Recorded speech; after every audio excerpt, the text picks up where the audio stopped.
Missile Command Delta sees the return of this venerable franchise with one hell of a twist. Gone is the more reactionary real-time gameplay, instead replaced with a tactical turn-based card system. On top of that, we've got a first-person narrative mystery that sees you investigating a seemingly abandoned military bunker, all while managing the relationships of your friends. And that's one way to bring a franchise back, I suppose. This is the XboxEra review for Missile Command Delta.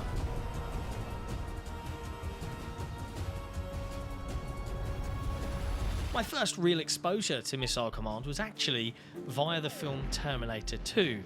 The Atari original came out in 1980, and alas, I didn't exist yet.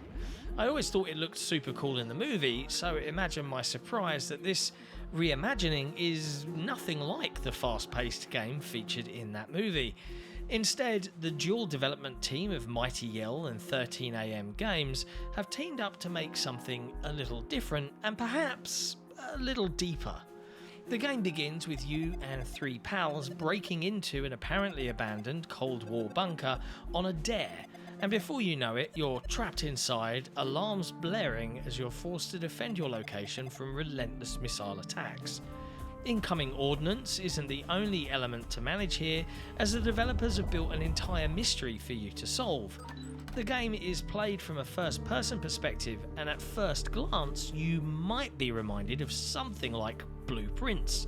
I certainly was when I saw the puzzle elements, but that similarity is alas only skin deep. I won't spoil the plot beyond saying that yes, there is one. The reimagination of Missile Command itself is actually the really good part of Missile Command Delta. There's a neat twist on the original title here, turning it into a tactical hexagon turn-based puzzle of a sort, with more mechanics being introduced as you progress. From larger missiles with a lasting area of effect, shields to protect your precious bases, to lasers that blast one long, unending path of destruction, some of the latter challenges can get quite tricky indeed. The general gist is that your missiles need to fire and detonate in the path of incoming fire, taking your opponent's missiles with them. The only downside is that the mechanics, at least in my view, aren't explained particularly well, and while there are training modules to help explain each new mechanic by doing, I feel the design itself could use some work. With more complex scenarios compressed into the same tiny viewport, it can get more than a little tricky to quite make out what's going to be hitting where. It's also painfully slow to watch things play out. I longed for a fast forward button. Either way, the move to a turn-based system is a pretty cool take on the franchise. The missiles you take into battle are card-based, with more found in the bunker as you progress through the game. There's now an energy system in place, with larger ordnance requiring more energy to use. Each challenge gives you a target of energy, and if you come in under or meeting that target, you'll ace it. Go over and you won't. The game doesn't block progress, so there is a small amount of replayability here in trying to ace every combat scenario. Missiles too are varied, with either a different range, energy requirement or stage deployment. Some missiles will make it to the target in one move, others will take 2 turns to reach their maximum range.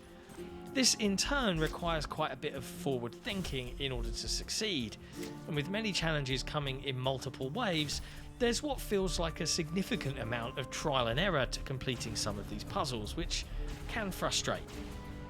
I appreciate the approach of the developers here to make something a little more cerebral, but there's a small part of me that I think would have preferred a modernised version of the original game. The original Missile Command saw you reacting in real time, and that could have made for a very frantic, enjoyable, leaderboard-driven, explosion-filled arcade experience. Either way, using missiles, shields and lasers to defend yourself against incoming missiles is not the only game in play here. No, indeed, the double team of developers have opted to wrap Missile Command Delta into a first-person narrative puzzle game with some light relationship management elements. Quite why they decided to do that is anyone's guess, but at least it's trying something a little different. Between bouts of missile commanding, you'll be exploring this abandoned Cold War bunker for clues to the wider plot, and finding environmental puzzles to solve. Alas, the first-person movement feels a bit clunky, at least on controller, and looking and moving around felt slippery. Combine that with what are, in my view, rudimentary and overly simplified puzzles that take little to no brain power to solve, and the game started to become a bit of a chore, with the more complex puzzles being more tedious than challenging. The relationship management element involves conversing with your friends, calming fears, or very generic high school drama level interactions. There are also regular dream sequences when you bunk down for the night, with a lot of conversation to read through. I didn't find any of the characters or their motivations particularly interesting, and it sadly barely held my attention throughout. Quite how I feel about Missile Command Delta is messy, because there are neat ideas here, mostly to be found within the actual missile commanding part of the game. The rest becomes more than a little tedious, and while I admire the approach of doing something a little different, I can't help but feel the whole package feels burdened by the narrative additions, and sadly, those parts are not a lot of fun to play through. Unless you're a massively lapsed Missile Command or Atari fan, I'd maybe let another cadet take your place on this one. Thanks for watching. If you enjoyed this video review, be sure to hit like, hit subscribe, and if you really love what we do, consider supporting XboxEra directly on Patreon. Just head to patreon.com/XboxEra. We'll see you next time.